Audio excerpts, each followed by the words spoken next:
My third question is about Baobab, the character who is one of the main characters of the book.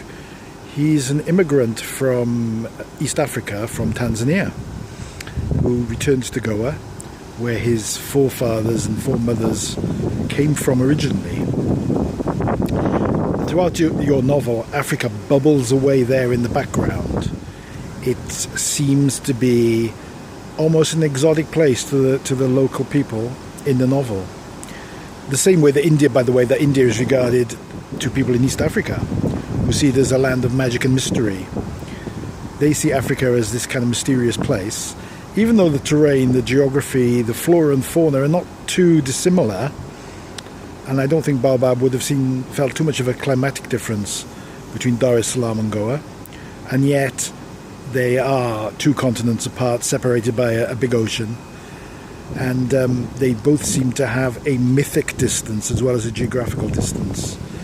So I'm going to ask you about Africa and how you managed to get it to bubble so effectively in the background without being overtly mentioned. It is mentioned as a kind of in an indirect way, but it very much seems to be a presence there in the background.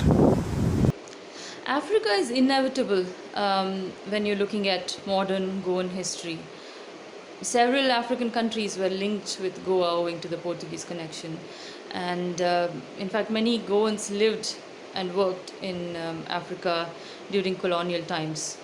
In fact, there's a term for them. They're called Afrikers. Since I was looking at aspects of displacement, immigration, and kind of trying to explore the idea of belonging, I decided to use this Africa connection to portray this sense of confusion. I spoke to some people who had lived in Africa in that time, and one of them in particular is a distant aunt. She grew up in Africa, but her family moved to India in her late teens, I think. And she has very fond memories of the place, very nostalgic memories. But I'm also aware that they lived very secure and privileged lives there. This lady, who's probably in her 60s now, says she's still in touch with her school friends. But going back to Africa is not an option owing to the political unrest and upheavals there. So they have reunions in different countries. I found a story existing there which spoke about displacement and belonging and all of that. All I had to do was place Baobab in it. But at the same time, I've never been to Africa, so I didn't want to sound overtly knowledgeable of that place. That would be insincere. But at the same time, I'm quite familiar with the feeling of this close connection with a place that forms your early memories, your formative years.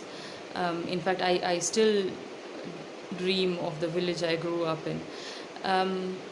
But I would feel entirely out of place in that village now. So I used this perspective to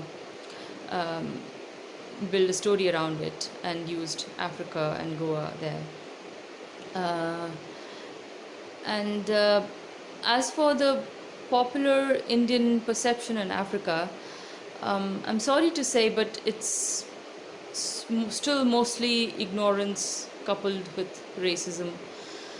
I brushed upon that without dwelling on it too much, because I wanted to present a chunk of life as I saw it, rather than make a social critique there.